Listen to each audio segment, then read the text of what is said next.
Despite what their moms told them, they just aren't talented enough for radio. Unfortunately, anyone can have a show these days. Sean. Well, I'm pretty hard to figure out sometimes. In fact, I can't even figure myself out sometimes, so don't you try to. Joe. You're an idiot. And really a disloyal person. This is the Cuse Militia. Now, those two unapologetically biased orange-blooded homers, Sean and Joe. It's the most bullshit thing I've seen in 30 years. Welcome, orange men and ladies. Happy Wednesday. This is the Cuse Militia with Sean and Joe. At Cuse Militia on the socials. Go there, join the militia. Syracuse finishes the game the way they started the game. Sloppy. Quad 4 win that they had to have, 70-69 over the now 2-13 Cardinals, who decided it would be cute to start Kamari Lands last night. Anyway, you'll hear from us, and we'll hear from you in fan feedback. And Syracuse will head to Charlottesville to face the 10-3, 2-2 Cavs. We'll let you know what we think about that. It was cute, right? So yeah, it's pretty cute. It was pretty cute. He's not that bad. He probably he's not that bad, Orange, but it was a shot across the bow, and they almost pulled it out, despite being the inferior team, in my opinion. Just a lot of slop, and yeah, it was a sloppy game. Syracuse didn't start slow. They started way too fast. Everybody's feet's moving faster than they can ball handle. And it just looked ridiculous. If you put the Benny Hill music behind that game, it would be magnificent. And if I had the time to do it, I would do it. But I don't. The only thing that comes close to as bad as the way that game went down. And I'll take the win. I'm not complaining about an ugly win. I'm not. But, I mean, it's the elephant in the room, is it not? And that's what we're here to talk about. The only thing that comes close to that was that bad last night, it had to be ESPN. I thought this game was on ESPNU. I watched, had on in the background, a women's basketball game. I don't even know who was playing. Awaiting my beloved Syracuse Orange. And in comes, what was it, Ole Miss in Tennessee? I'm like, or Mississippi State in Tennessee? What the hell was it? I don't. Something like that. I know it was Tennessee. It was Tennessee, I know, yeah. So, and I'm like, what the hell? And so I checked the guide, and I'm like, yes, okay, Syracuse at Louisville. All right, fantastic. So I go to... ESPNU, right? Yeah. Yeah. So, and then I go to ESPN2, and it says Ole Miss or whoever in Tennessee. And I'm like, well, hold on. Okay, it was a commercial. I'm like, all right, well, they must just have it wrong. No, they had high school football players on the TV. Yeah. So I was a little frustrated. So I had the thing on my phone, and we were going to have it on while we ate dinner. And for whatever reason, it wouldn't sling to my living room. And it was super frustrating. I could get the sound, but I couldn't get the audio. And come to find out, that is also an ESPN thing. You cannot mirror the screen. It wouldn't let me on any TV. But I have ESPN apps on other TVs, so I just did that, but I was just testing it. And it wouldn't let me do it. Right. It doesn't let you take a screenshot of the game while it's on. It won't let you do anything. Because I used to screen record from the game. They stopped it all. They have some kind of thing that detects it, and it shuts it right down. So I could get the sound through the TV, but I couldn't get the game through the TV. And now here I am. People are blowing us up. I haven't even looked at the Facebook messages for us to stream the game. And I'm sorry, guys. There is no way that when I finally get set up 10 minutes in this game that I'm going to go ahead and set up the stream and stuff, because I was definitely not prepared for having to stream this game because it was supposed to be on ESPNU. So that was horse pucky. I was so pissed. And right when you think... Dude, me too. You had the same problem? Oh, yeah, dude, absolutely. I So I have YouTube TV, and it automatically, I have it set up to where it records every Syracuse game if it's on a channel on YouTube TV. So I was looking at work, and I was like, let me just check real quick and make sure that it's on a channel that's automatically going to, record. And I went and looked on ESPN, and it said, okay, it's on ESPN News. All right, cool, ESPN News. Well, I usually wait like 15, 20 minutes before I start the game so I can fast forward you through the commercials, and then I'm usually live after halftime.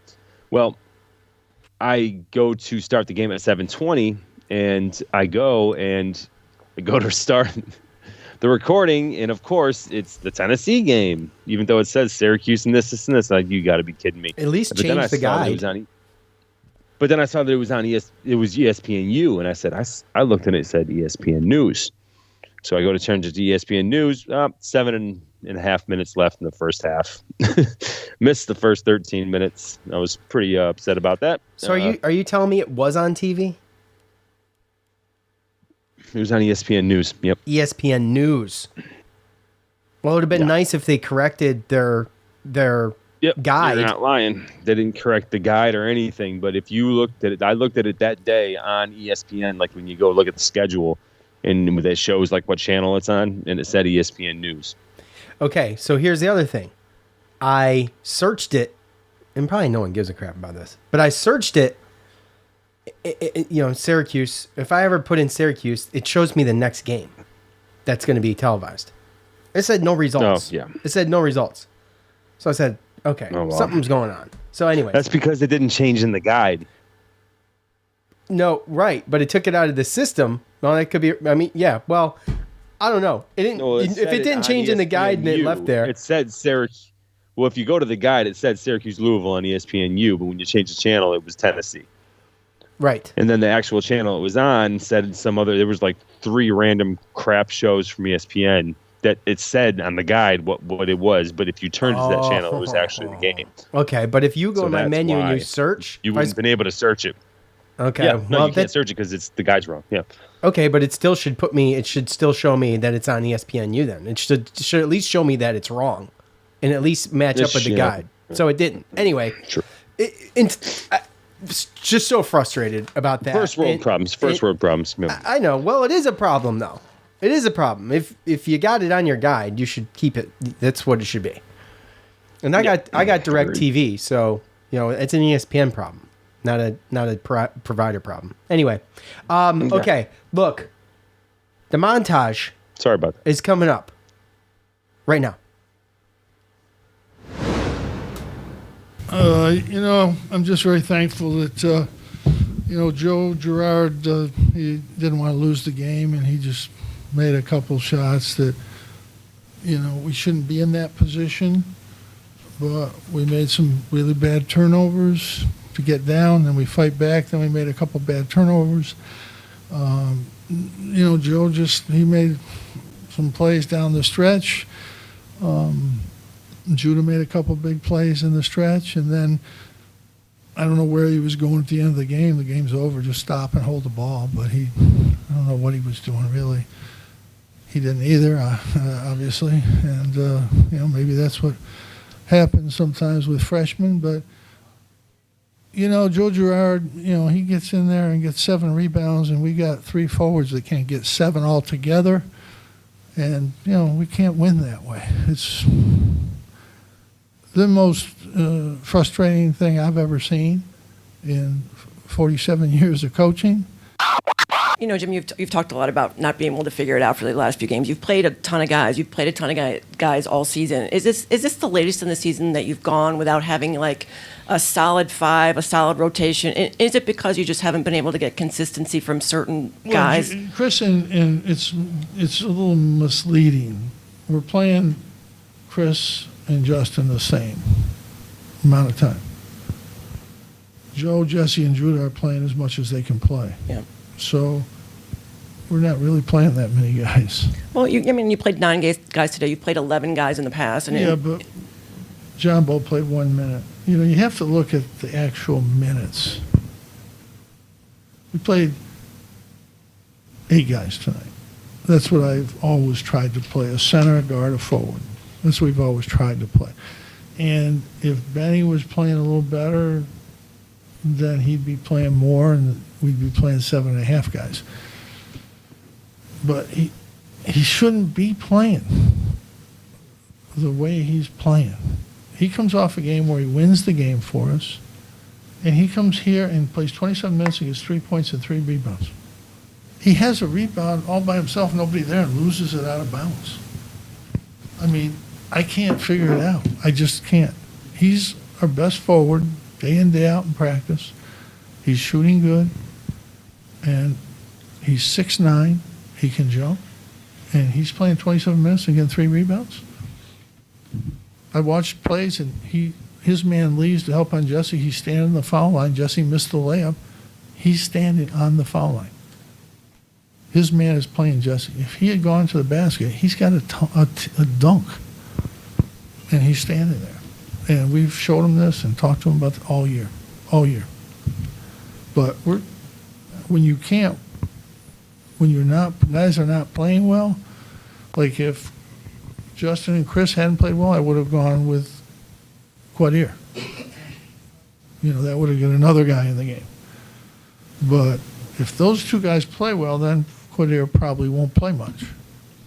And Joe and Judah are probably staying in the game. Samir was hurt. His shoulder's bothering him. I think he'll be all right, but he was hurt.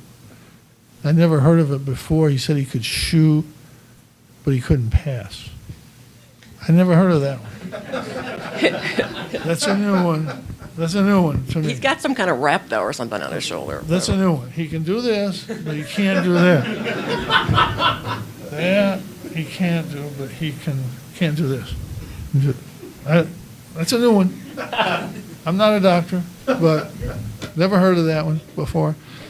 But look, we made for as badly as we played, for as many mistakes that we made, giving them baskets, down the stretch, we almost played perfectly down the stretch, almost. I don't have it on the top of my head, but the last few plays were Joe's 2 threes, Judah's foul shots, and then Joe's foul shots so I don't know exactly, but it was like we had to do every one of those things to win the game. By the end, we wanted to foul. That's the play we always use. I never let somebody try to shoot. Coach, what was said to Benny after he came to the bench and took off his jersey and after he shoved Judah? What was going on? Or was being discussed? Money, our budget isn't that good. Just try to put that energy in getting a rebound. That's what was said.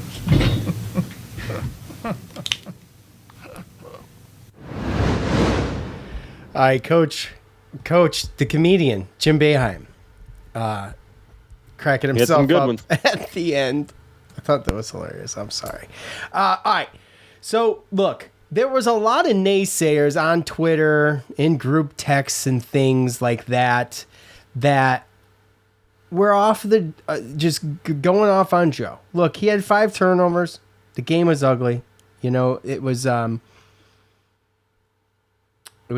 played a little bit faster the way I see it, and I could whatever. But they were playing faster than they could handle themselves, and it just got sloppy. And they made some mistakes. But with 28 points and going 50% from 3, grabbing 7 rebounds, you don't win the game without Joe. And he was determined. He took it into his own hands at the end. He was 10 for 11 from the line. I would love to see Joe Girard get to the line that much, if not more, every game.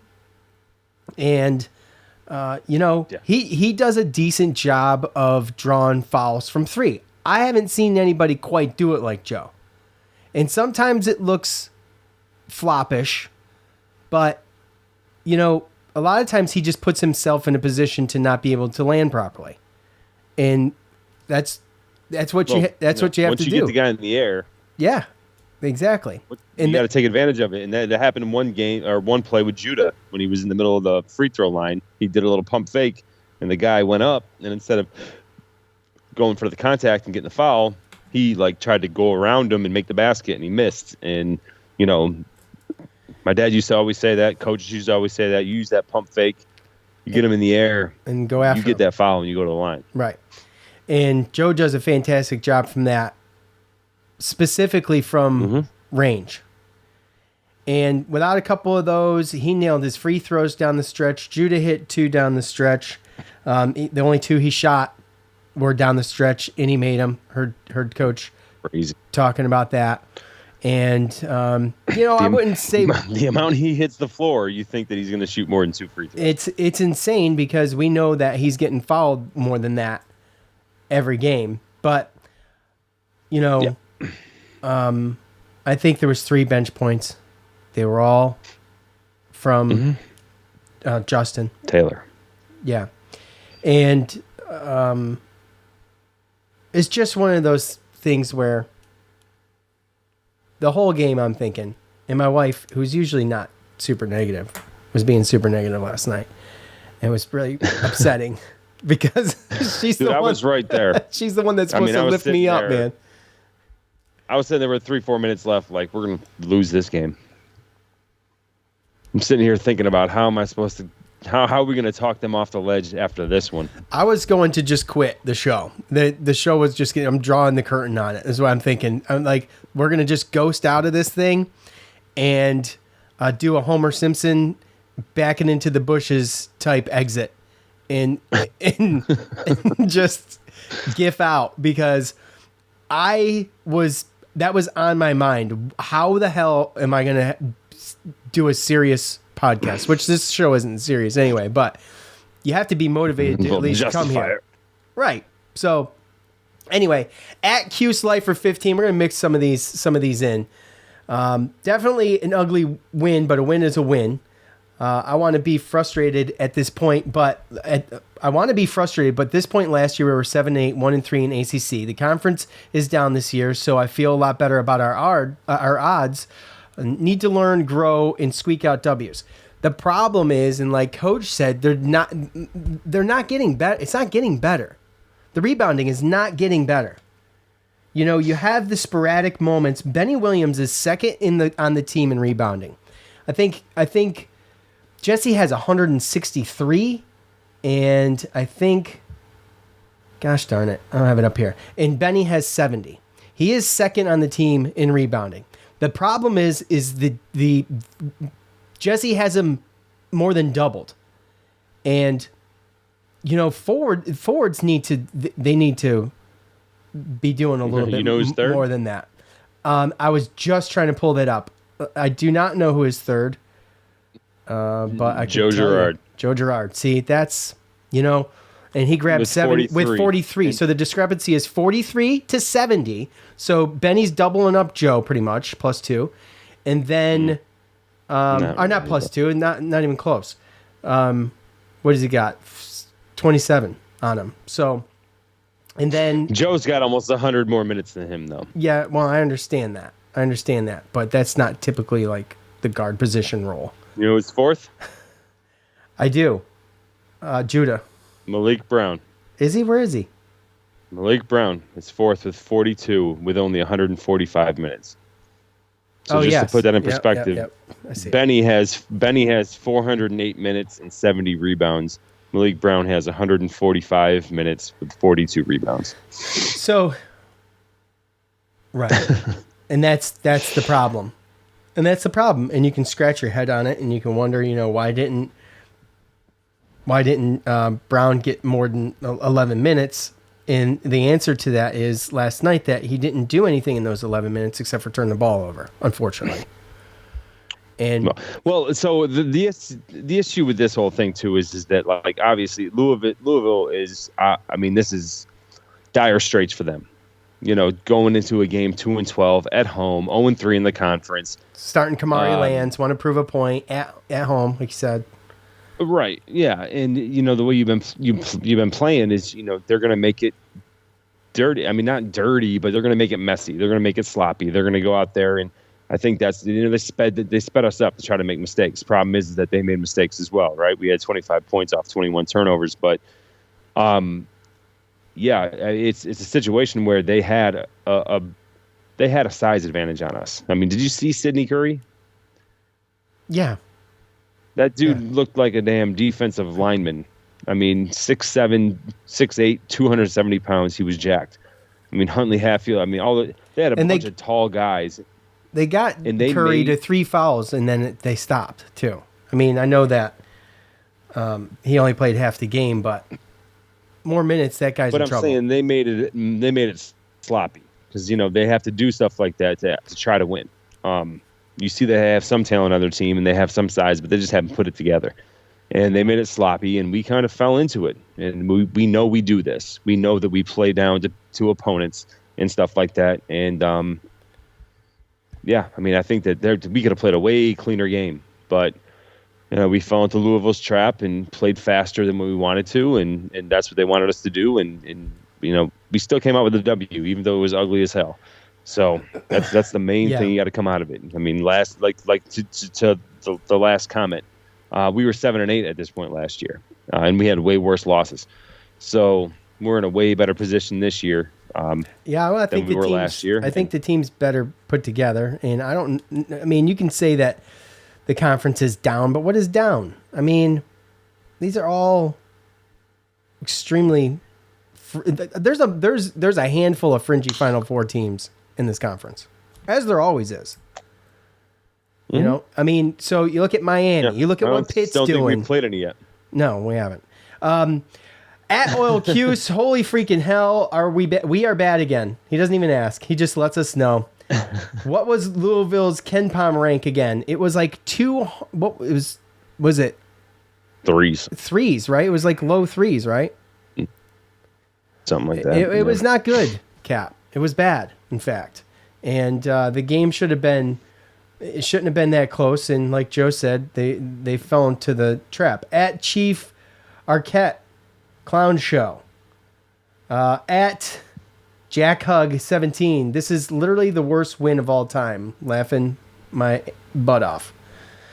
Yeah, I don't know, but it wasn't good. It was the most. It's like an oxymoron. Yeah, I know.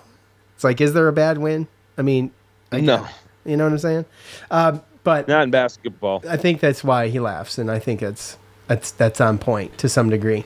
Here's one at Superfan Superfan 1 at Orange Fan. Holy shit! What is going on? At Super Orange Fan. Where did I start? What was I saying first? At Super Orange Fan 1. If you saw it, there you go. If you saw it, it looks weird. Dyslexic. It looks weird, bro. It does. You have to show me because there's capitalized stuff in non-capitalized stuff. It looks like the old sarcastic font. Why is Justin Taylor playing more minutes? He's doing nothing. Play Bell, all caps, and get him more shots. He's filled the stat sheet. He filled the stat sheet in 19 minutes, 8 points, 3 rebounds, 2 assists, and 1 block, and he was 3 for 4 from the field. So Justin Taylor, if you really want to get down to it, really what I didn't think was that great last night, and he got a lot of minutes for not being super great, right? 21 minutes. But I mean, he didn't make a lot of mistakes either. He didn't make a lot of mistakes, and he had 2 steals, if I remember right. Yeah, 2 steals, 2 steals, a rebound, 3-point. Right. So when we're talking Chris Bell, he's out there and he's kind of struggling a little bit. And I like Chris Bell. I'm rooting for Chris Bell, but the problem is he's just not showing up. I like them all too, but I like them all. I mean, as far as a freshman class, when you look at it and you see what Boeheim said like earlier in the year and everything, I mean, there's talent here. I mean, you obviously see, if these guys stay together and they stay here for a couple of years, this can be a talented team. But the problem is that Justin Taylor and Chris Bell, their best attributes aren't the attributes that coach and this team is looking for and needs as far as a role. So that's really where it doesn't fit in. I mean, it's just what it is. We don't need Chris Bell's. We don't need the scoring. I mean, obviously, whoever's going to be there is going to get a little bit here and there. But I mean, Edwards and Mintz and Gerard, they're going to dominate that this year. We need guys that are going to play defense, make the rotations, go and fight for loose balls, rebounds, stuff like that. And that's why we're still on the hunt for that. Yeah. If anything, maybe Benny could have gotten less burn than Chris, but like Coach says, man, he thinks he's our best forward. And, you know, when you talk about rebounds, 3 points, 3 rebounds. He loses the one out of bounds, okay? He goes all Hulkamania on his jersey. And, I mean, Coach says, Coach self-edited there, by the way. Get an effing rebound. He self-edited, but that's what he was trying to say. And, you know, if you put that much energy into for SU's budget's not that good, first of all, which is hilarious. And then, you know, if you put that much energy into getting an effing rebound. He didn't say effing. I'm saying self-edit. If you watch it, you can see it. But, you know, that was a moment where I was just like, why? How? This crucial in that point in the game. And he's hard on himself about it, which I guess is great. I know he's under a lot of pressure. They are on him. Coach mentioned that they coach him through these things constantly, and he's just not catching on. So I don't know, man. I'm not going to question minutes anymore. And I don't want to talk about questioning minutes anymore because I don't know what the answer is. And when you're playing a group of 5, no matter who it is, if they're out there and they're productive, they're just going to be kept out there, regardless of what other combinations. Maybe Chris Bell was. I don't even know who Chris Bell was playing with. I missed it. I didn't even know. If you had told me Chris Bell got 19 minutes last night, I would have told you you're lying, because I don't remember him doing a whole lot. Okay, so it wasn't. It just. I don't know. I think when Coach says I'm right there with you, bro. When Coach says, but I mean, I saw him more than Taylor. Yeah, I agree. I mean, it was the 2 steals for Taylor. Had more minutes. Yeah. So when we talk about the 7 to 8 guys, you know, we thought maybe there was a chance we go 9. In like Coach is saying, John Bolt played 1 minute. I mean, you got to play. I feel like you got to even play double-digit minutes. Really, I mean, don't you have to be close to that? Like, where do you draw the line? Like, how deep you go? You know, you throw the walk-ons on and you're winning the game. Did you go, 12 deep? No. Right. Yeah, I mean, you're close. Right. I mean, I think that you can play 7-8 minutes and still make an impact, right? I mean, yeah. It's a quarter of the game. I'm thinking digits, 10. But, okay, well, fair. I think 8's fair. Then. But I get it. Yeah, I mean, where do you, because, you've 10. Right. So Jim didn't play 9 guys. Played John Bolt for 1 minute. Okay, so yeah. But he's only going to play 7 to 8. He's going to play, and it's tough. It's going to go. I think what we're seeing is a matchup. Just whatever coach can put together for a matchup is what he's going to play. And I'm done questioning minutes. And Malik Brown last night, obviously not working for Malik last night. And it's just, I don't know if it was him or what he was doing. By the way, I was questioning. I think it was the size, man. It could have been. And I was questioning, why isn't Symir? Like, hello, we're running into a buzzsaw at one point, and I'm thinking, where's Symir? But he's injured. He can shoot, but he can't pass. So, which was also funny. He can shoot, but he can't pass. That was funny. It was funny. Yeah. But at the end of the day, a win's a win. We got a lot of that stuff and fan feedback. Yep. At No Blanchard 44. I said last night. Yeah, I love this one. Yeah. Since the dawn of time, philosophers have pondered the age-old question, how bad can you play and still win a basketball game? Tonight we learned, however, a win is a win. That's it right there. That's my favorite comment of the night. It's true. Yes, it is true. And, at Crimson Fury, 006, close finish. Scared that Louisville was going to pull the upset. Glad we got ourselves another W. And think about this, too. We're going to go running through a gauntlet, but we've won the games, I think, so far that we should have won. Minus Pitt. Like, if you really think about what? I mean, I'm cool with it. I'm cool with it, too. What Pitt's done the last week, I'm cool with it. I understand where you're coming from. But listen, If it was an 8 to 10 point loss and we fought and we scraped and we never gave up, I understand where you're at. There's a 1 point loss and we're 1 play away from being. We were down 20. Yes, I understand that. I understand that. But we were close to being, winning by 1. We could have been 11-4. In what? 4-0 in the ACC, 3-0 in the ACC, right? So, I mean, yeah, it's a big difference. But it's a big difference. Like I said, with Pitt beating UNC and Virginia back to back, like they're legit. They're looking like a team that's going to make the tournament and be up there in the ACC as well. So it's not going to be a bad loss for sure, and it sets us up for a good, matchup later on in the season against them. Right.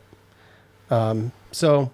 Anyways. It's a quad 1 opportunity. Yeah, and this was like we said, it's a quad 4 game had to have. We couldn't lose this one. We've won all the ones.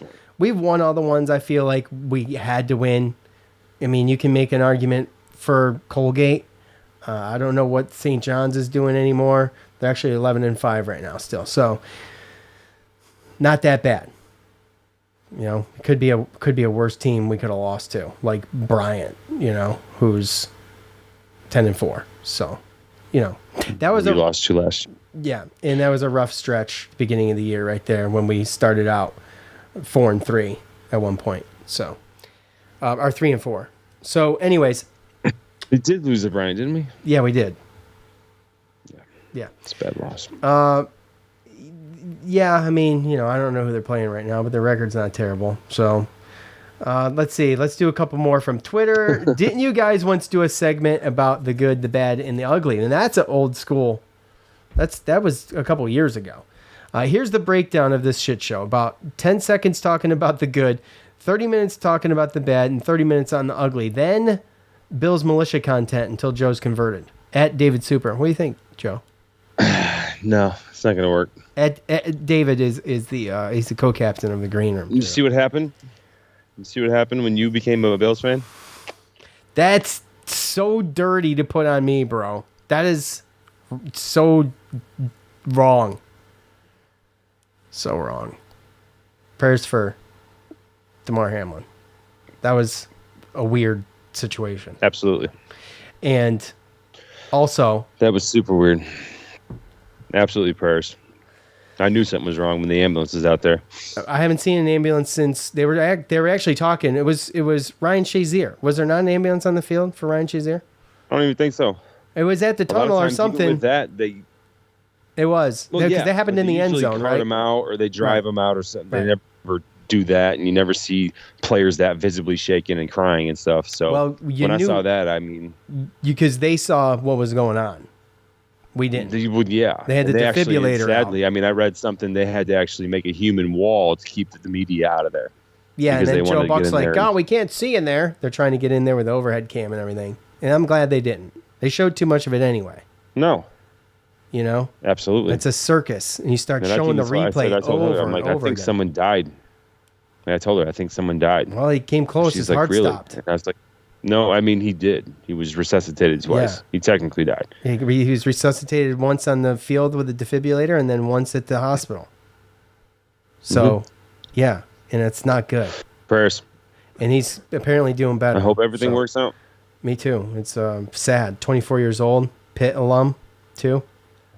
And, sad. Because... Never want to see that. Absolutely not. But...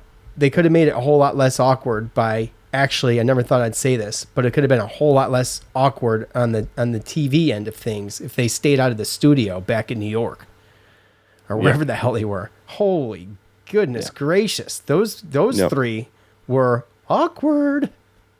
Yeah, and you got the NFL. Oh, you got 5 minutes. You got 5 minutes. I'm going, dude. They just took a dude off on the ambulance. They said they were giving him CPR. These guys got 5 minutes. You got Stephon Diggs and Josh Taylor like with tears in their eyes on the sidelines, and you're giving them 5 minutes. What the hell's going on here? That ain't gonna happen. No, it's so wrong.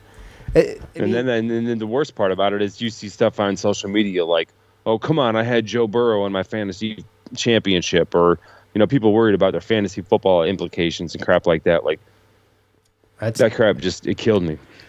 Yeah, that's dirty. I had Stephon Diggs. I never even really thought about it, and I was losing. So, same thing as me. Nothing about my fantasy football team came to my mind when that was going on. I didn't even think about it. I didn't even check it until the next day, and I was like, "What are they going to do with this?"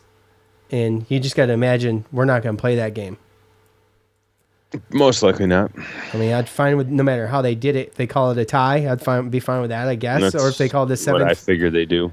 They kind of have. That's like kind of what they should do. We played what, a half a quarter. Yeah, but that's what they should do. But you have people in power that want money. Well, it has playoff implications. Don't you think that the Bills want to play that game? The players don't care. I don't think they do. I don't think they care. No. That's not what I'm saying. They don't care. That's my point. Don't you think the Bills... They're both in the playoffs. Right. But it has playoff implications. There's a home field thing going on there, right? So, but if the players don't care, don't you think if they cared, they'd want to play? You'd hear them talking about they would want to play. That's my point. Yeah. They do not want to play. It's the powers to be. Yeah. And I'll tell you what. Powers to be that will make money off of this. Yeah, it's pathetic. And we all know that the NFL's full of scumbags. Roger Goodell's a scumbag. Most of the people at the top of things are scumbags. Let's be honest. Yeah. So I hope humanity wins out here. I think it will. Situation. I think it will. I think it will too. I think if I loved the Bills a little bit before, I love them a lot now. So that's the truth.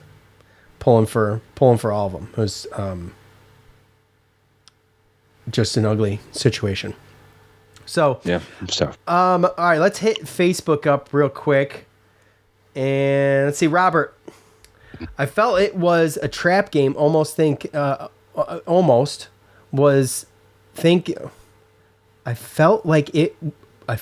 it was a trap game. Okay. Got no punctuation. Joe, you read these for the first time with no punctuation, bro. You got to be ahead of it in your brain before it comes out of your mouth. It's not easy. Okay? So you can sit there and snicker. It can be. It's hilarious, I'm sure. Both things can be true. It felt like a trap game. Almost was. Thank God they got out of there with a dub. Yes. No punctuation. Robert, you got to help me. You got the shield. You got the Raiders shield as your logo. I feel like they're doing it on purpose. As your picture. Help me out, bro. A little bit. Andrew.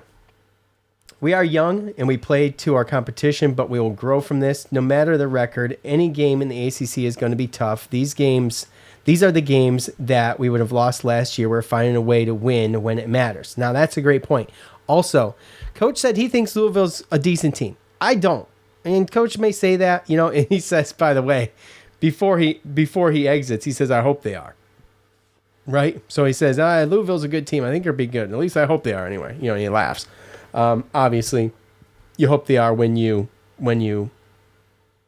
keep it that close to a game that's now 3-12 or 2-13. So, what do you think, though, Joe? Someone's got to be at the bottom of the AC, and it seems like Florida State and Louisville are in a race.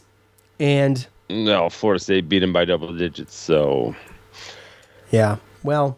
I mean, I think still only this was 2 games ahead. This was like I think this was a perfect storm between I think Kamari Lands trying to play. I mean, everyone trying to play hard. Obviously, like I said, they're in desperation mode. They're just going to come out and play hard, and they had size to kind of show some weaknesses. And I really think that's really just what it came down to. I mean, we made way too many mistakes.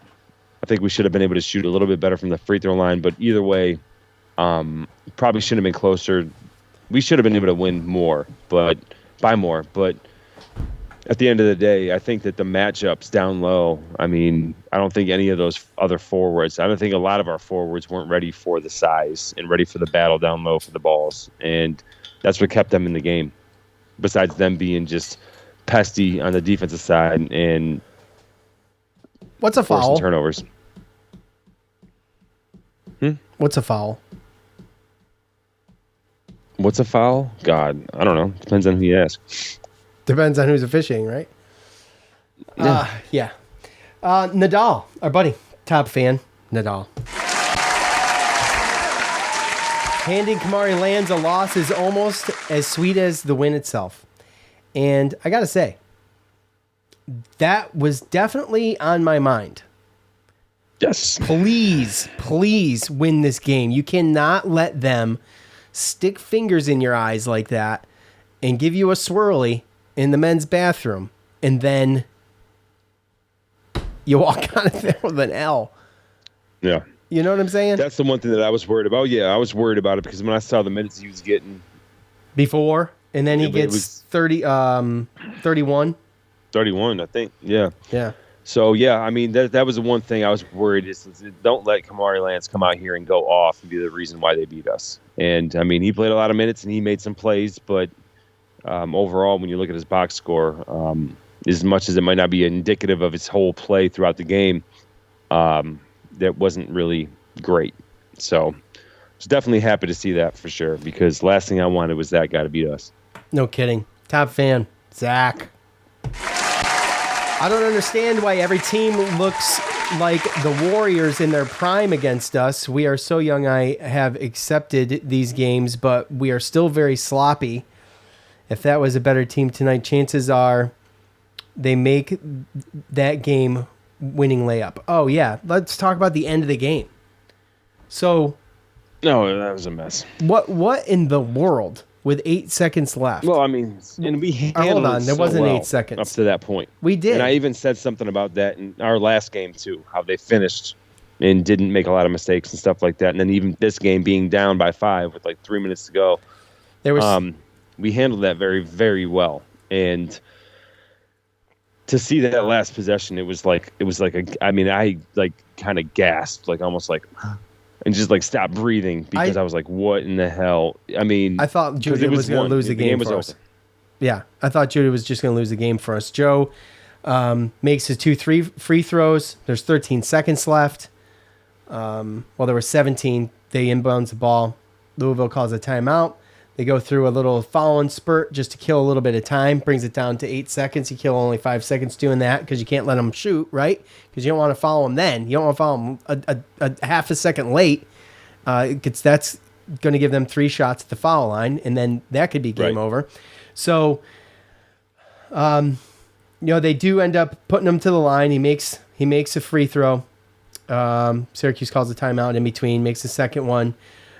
Judah on the inbounds, and he gets up court to burn some time and just loses it. They call it L. Ellis. They credited him with a steal there because he ended up with the ball, but Judah just flat lost the ball. And then you get the same thing at the other end of the court, and I guess Jesse got his hands on something. It was another mess, and then thank God it didn't go out of bounds because that's what I saw with my eyes. Right? Is that what you saw? I saw it going out of bounds, and there's time on the clock, right? So it didn't, and they come out of there with a way too dramatic ending for what it was, and it's par for the course, man. Yeah, cardiac cues, par for the course. Yeah, and all Judah did a great job of escaping, and so he could burn some time without being fouled. But once you cross over half court, I think you got to stop and just take the foul. I mean, you know what I mean? And there could have been take the foul, timeout, pass it off, something like that. Yeah. So like what Jim said. Yeah. So anyways, not the best ending, but I can't believe we're complaining this much. We're only complaining this much. If this was Duke, we're not complaining. Oh God. At all, right? Yeah. So this is a lot of teams we're not complaining. Exactly. So it's just one of those things that it just feels good. It feels good to come here and complain and vent like this as we would if we lost, but win. Yes, yeah. It's way especially more. Against Louisville. Yes, exactly. It's way more refreshing to me to talk about this as a win. Think about if we're talking this as a loss. I told you, man. I mean, we might not be doing the damn show today. So, I mean, I'm just be straight up. We wouldn't even do that. Yeah, it'd be bad. So, exactly. All right. Well, we have one more because I was bullied. I'm gonna read it. I was challenged. I was challenged. Okay. To read a comment. unfiltered. Okay. I'm not. Cuse Waterboy. Who else? Okay. And this guy. This is it. It's the last time I read this stuff. Okay. Because he's got to be. He's always got to get down in the mud. I'm going to get down in the mud with him right now. I'm not ashamed to say that back in my drinking days, I once hooked up with a girl that most would rate maybe a 3. Still, when it comes to I'd rather win ugly than lose pretty, she was still hotter than this game. Plus, she tickled my oranges with her tongue. So I had that going for me. So. It's not funny. It's really it's not funny. It's not funny. It's not funny. It's not funny. God. But if you want to compare an ugly win to an ugly woman, but maybe she handled you great, and you got something that you at least had that. He'll learn eventually. Well, one thing yeah. I mean, I doubt it. Like, he's got a little daughter, so let's be honest here. I mean, that's true. He's only going to be able to, you know what I mean? Like, that's true. Everything changed for me shortly after I had kids. Oh, very shortly. Yeah, when you're responsible for kids, then definitely, I mean, it changes things for sure. Yeah. But I think that as far as like a father is concerned, and some of the locker room talk and things like that, I think that it changes, especially when you have a daughter, because you start thinking, what are the boys talking about that she's talking to? You know what I mean? Once you get to that point, so the switch will flip. Yeah, 100%. 100%. So yeah. Anyway, because one day he'll imagine the boys that she's talking to and whether or not they talk and think like him, and he's probably going to think twice. Right. Right. It's just what it is. Plus, his wife's not on Twitter. Maybe she doesn't care. I don't know. There's that too. All right. Let's talk UVA. All right, the all-time series between the Orange and the Cavs sits at 11-6 in favor of UVA. They currently are on a 3-game win streak against Syracuse. Last win coming in for Syracuse coming in January of 2022 on the road. The last time the two teams played, 74-69 loss for the Orange at home. Gerard, Buddy, Edward, Swider, and Jimmy, you're starting 5. Buddy, 27 points last year in that game. And we all remember Jim Boeheim's inaugural 1,000 win with an upset victory over the 9th-ranked Cavs on February 4th, 2017. The Orange trailed 34-22 at the half, but would go on a 19-2 run to start the second half and would never relinquish the lead in a close game down the stretch, according to orangehoops.org. Jim Boeheim would eventually become the only coach ever to reach 1,000 wins twice. Okay? See who could beat that record. Virginia is currently 11th in the nation at 10-3, 2-2. They had 2 wins over ranked teams. Baylor, who was 5th at the time, is now 19th, and Illinois, who was 19th at the time of the win and is no longer ranked currently. They're 2-2, like I said, in the ACC. Wins over Florida State and Georgia Tech, and losses to 12th-ranked Miami. And most recently, a loss to Pitt last night, 68-65. That did not surprise me, which, I mean, there's a possibility Pitt breaks into the top 25 soon. So we'll see. They're on a roll. No, undefeated in the ACC, 11-4. Yeah, they are. They're a good team, and just to think that we were 2 points away from a win, that's what's frustrating. To my point earlier, Joe. 12th year senior Keke Clark. I'm just kidding. It feels like 12 though. He's actually only 5th. I thought for sure he was 6th, but he's only 5th. He's leading. Got to be 6. He's got to be using his COVID year. I think it's 5. He's leading the Cavs. He's played every year, and this is his COVID year. Right, so it's 5. Right? That by my count. I hate him. I know, me too. He's leading the Cavs with 12 points per game. Jaden Gardner, a former transfer, he's been with UVA this is his second year now. He's right behind him with 11.4 points a game. And Armand Franklin's behind him with 11. So you got 2 guards and a forward who are all scoring threats right off the bat. Clark is 42% from behind the arc. Franklin is 41. And Beekman, is 48. So yeah, that's no bueno, I think, and it just is. It's a tall order. It's a team that's talented all the way around. They're hitting 43%, 46% from the floor, 71% from the line, and 37% from three. That's monster numbers right there from three, in my opinion. I mean, you're pushing 40%. That's amazing. So, Syracuse, they're going to have to find a way to break this pack line defense. They're going to have to find something out and get in there. And I think they got some guys that can probably put some people in foul trouble and even finish on the scoring end. How about Judah, man? This dude can just get to the rim and finish at the rim. Like, I can't remember the last time we saw someone on Syracuse being able to do it the way he does it. CJ Fair was excellent. I dubbed CJ Fair the Swan back in the day. He was so graceful. Judah Mintz he wasn't a point guard. I know, but I understand that. But he was so graceful at the rim, and the way he finishes, it's just, it reminds me of how he finishes. So, CJ Fair hit the floor a lot too. Yeah, he did, didn't he? So he did. I think Judah is going to have to play a huge role in this, and he's going to have to be a little bit more under control. If anyone's going to be able to frustrate this offense, it's going to be this defense. You're not going to be able to rely on a JG3 bailing us out with some late threes. I just don't think it's going to be something that don't count on that. Let's put it that way. Let's get this game. If it's the game's close and we hit something, that's fine, but it's not going to bring you back into the game. Syracuse is just not going to be able to come from behind like that to win this game.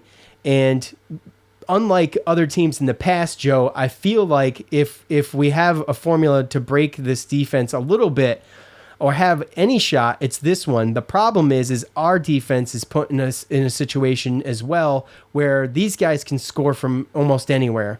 And it's a veteran laden team that are all very familiar with one another.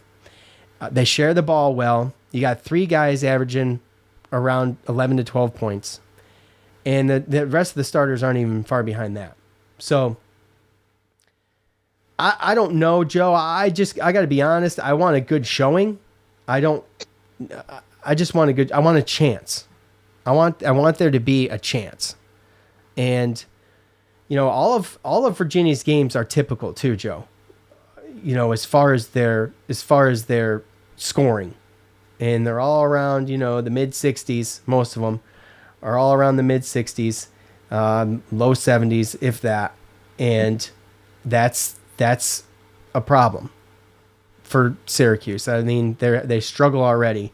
And I remember that year that we opened the season with a conference game against UVA. I think we scored 44 points or something like that. So it was bad. And so those are my worries. And I don't know what the answer is. I don't think Coach knows what the answer is. So what? You have what, Joe? Tell me. I mean, you have a team that in KenPom, they're ranked 13th. Their offensive adjusted efficiency and defense adjusted efficiency is both at 20. So they have good offense and good defense. So we know what they bring. They beat us last year with the same starting five, 74-69. They made it to the quarterfinals of the NITs. And like I said, they have the same starting five. And they're going to bring the defense. Kihei Clark, we've seen him beat us with threes. We've seen him go to the free throw line and beat us with alley-oops. And to add to their starting five, they brought in freshman guard Isaac McNeely, who's playing 21 minutes a game, and Ben Vanderplas, who is a 6'8" graduate senior from the University of Ohio. He's a transfer, and he averages over 22 minutes a game. So he brings some height. But they do start three guards, so. This is a situation where, if they're going to play man-to-man, I don't see it. I mean, Judah Mintz, I think, would be able to get Kihei Clark in some foul trouble. I wouldn't be surprised if you didn't see Kihei Clark playing against or guarding Joe Girard and following him around and then putting a taller, bigger guy against Judah Mintz. But they do have some good guards. And overall, man, like I said, they've beat some good teams. We know what they're going to play. We know the tempo they're going to play. They're going to try to keep it slow, play tough defense, get good shots. And realistically, I think a lot comes down to how we can defend the perimeter against their 3-pointers, and also not allowing them to get offensive rebounds in the whole rebounding situation. We do have the height advantage with them playing 3 guards. Jaden Gardner's 6'7". He's a big body, but if we can get Caden Shedrick in foul trouble, he's a big boy, but if we can get him in foul trouble and we can kind of dominate the boards, or, at least we're not going to dominate the boards, let's be honest. But, we didn't yesterday. Use the height to our advantage, right?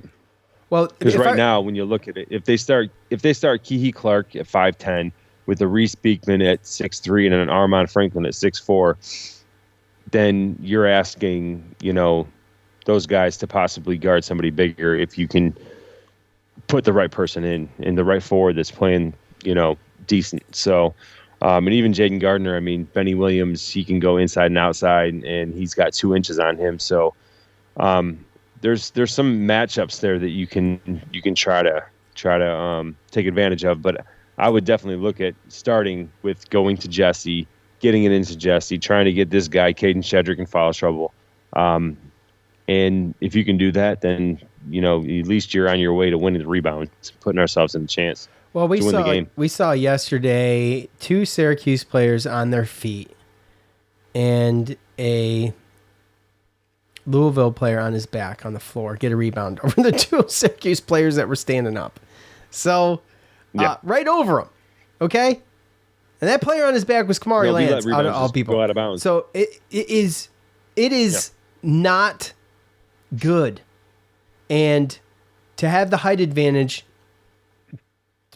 so far this year, for me, not impressed. We've had it. We haven't done well with it. And some of the stuff I saw last night. What were we, -5 on the boards last night? When you look at that, is not terrible. You're lucky to win games like that. And I wish.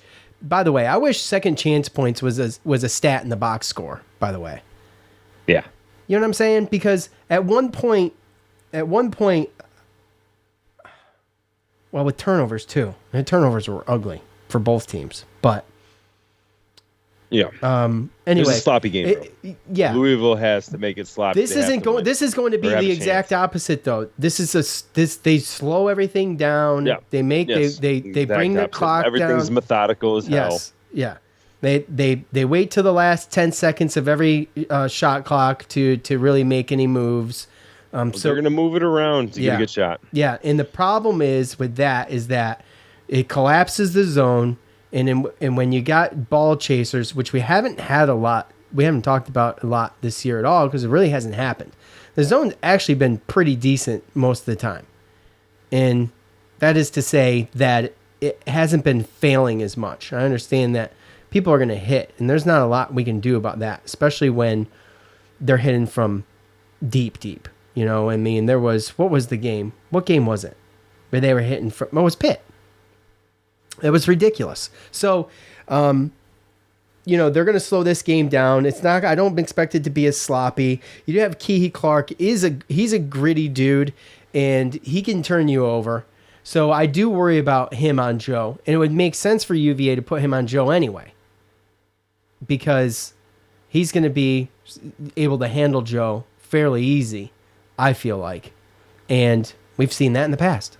So these guys have been playing together the whole time they've been in college. Yep. Well, except for Key, he's a year ahead. So there's a lot of factors here. Well, and you look at it too when you look at. I was going to say, there's just a lot of factors here for me that I think it's obvious that go against Syracuse's playing style and Syracuse's stats just on the year in general. And that's why I said I just want this thing to be a game. I don't want to have to be down by 20 against Pitt and come back and lose by 1. That hurts. You know what I'm saying? Just put us away.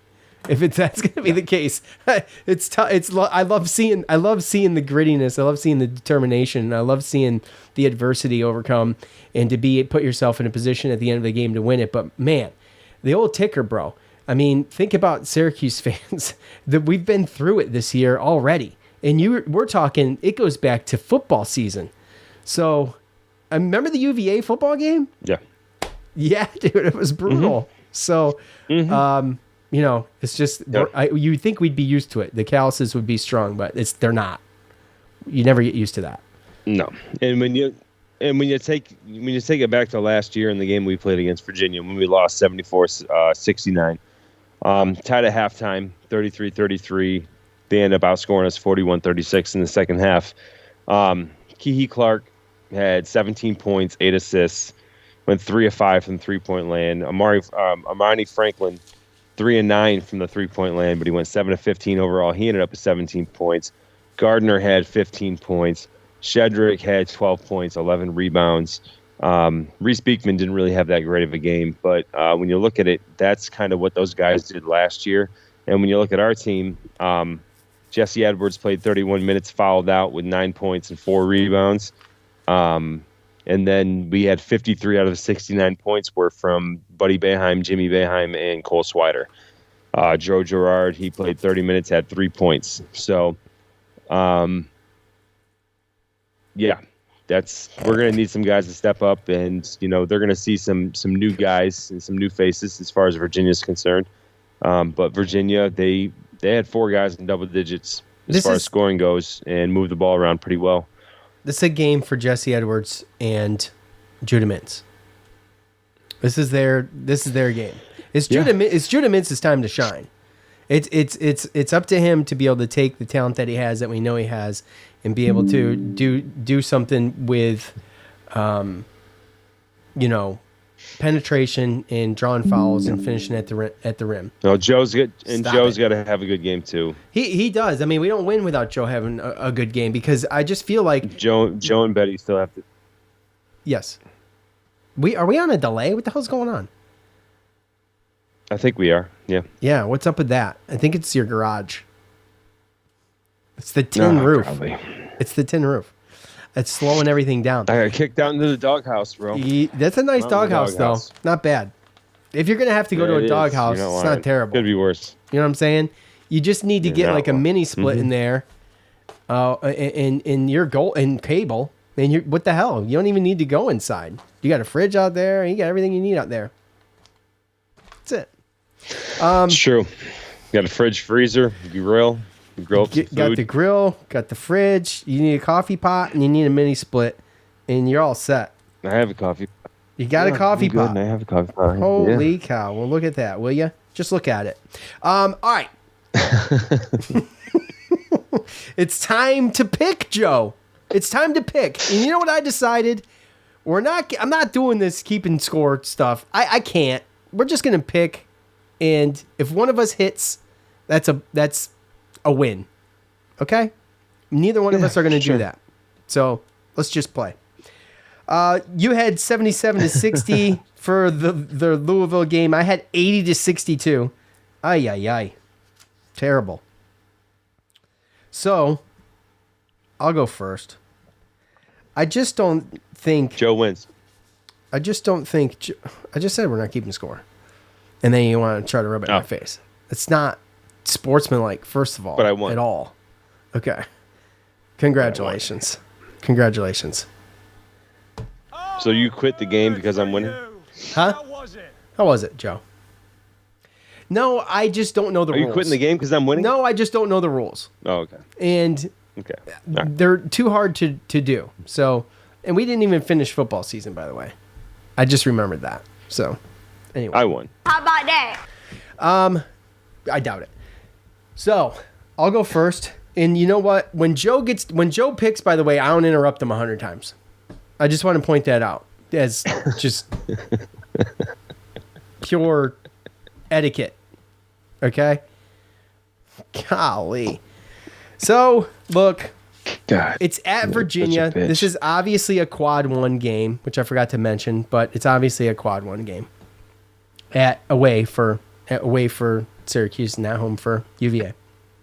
So, I just don't think Syracuse is going to be able to put it together, despite that. Now it'd be just like them to put it together, and you'd be like, oh wow, they flipped a switch just like that. No, that's not what happens. Sometimes you get lucky, and they could get lucky, but this is a talented, well organized well coached, veteran team, and I don't see Syracuse pulling it out. And I know everybody's going to be pissed off at me for saying that, but that's how I feel. So I'm going to go ahead and say, and by the way, I think Syracuse defense does a whole lot better too than they have done in the past, but we'll see what happens there. So I'm going to say 66-54 UVA. And wow. What? Just wow. I mean, I don't know how else to call it, bro. It's okay to lose this game. Not that I want them to lose this game, but this isn't a quad 4 loss at Louisville. And we pulled that one out. Thank God. So here we are. It's your turn. That means you talk.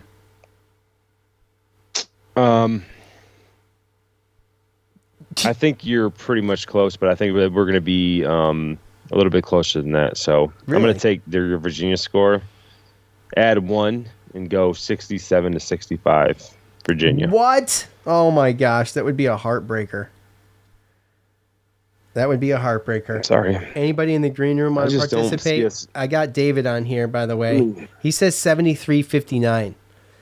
I just think it's tough to score 60 plus on UVA, and I'll say this: the first one to 60 wins. How about that? Okay, but so we were 7-8 at this point last year. We're 10-5. In the month of January, we have 8 games. Oh, Tony. Left. 8 games left. Have you seen the schedule? Yeah, I mean, I've kind of been keeping an eye on it since we do this crappy podcast. I mean, we're at Virginia Tech at home, Notre Dame at home, at Miami, at Georgia Tech, North Carolina at home, at Virginia Tech, and home against Virginia. Yep. So you're talking, you got 2 against Virginia, 2 against Virginia Tech, a Miami, a second North one Carolina against Notre Dame. That's a tough one. With a Notre Dame and a Georgia Tech. Georgia Tech not great. Miami. Notre Dame's been losing. Okay. So what do you think we go? What are you happy with? Out of that, hold on a second. Geez, you just threw a ton of stuff at me here. Are we going down to the Virginia game at home?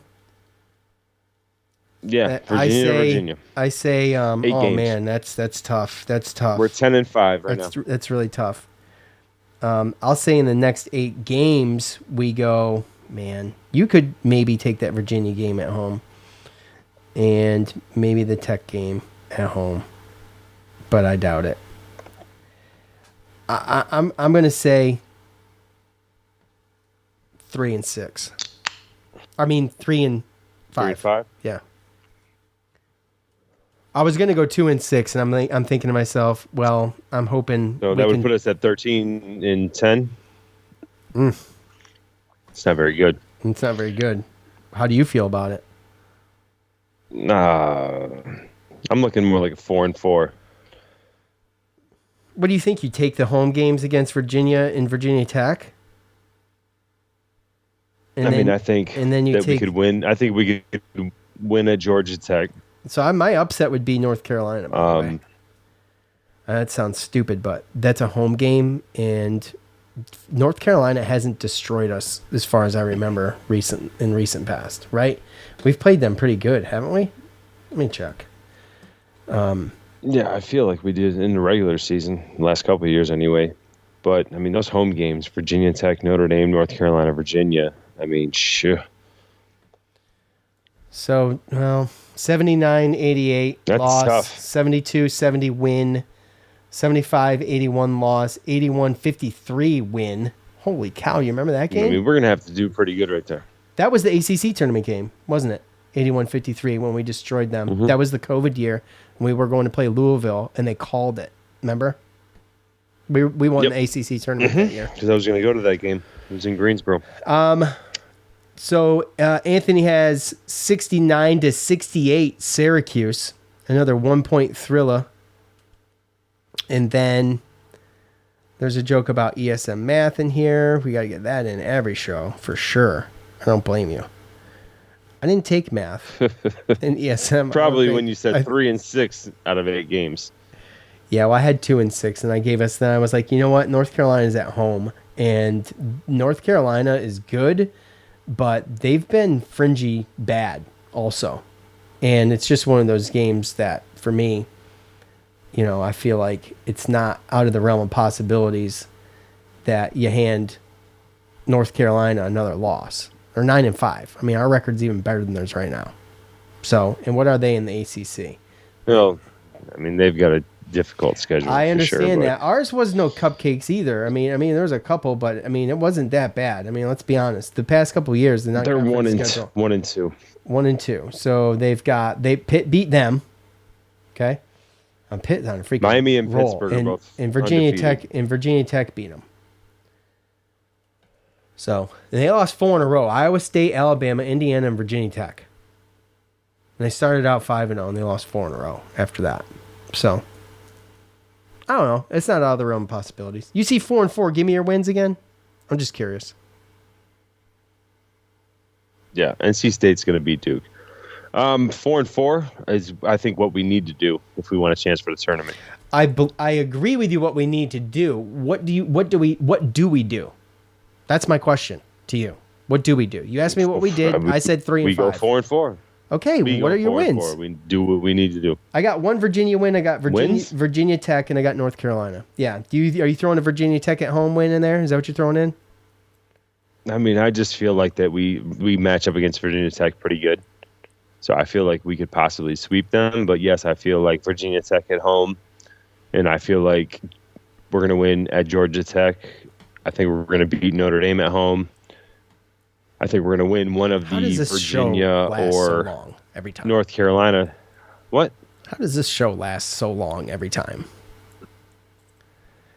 It lasts this long 100% of the time. Because we have a good time. 60% of the time.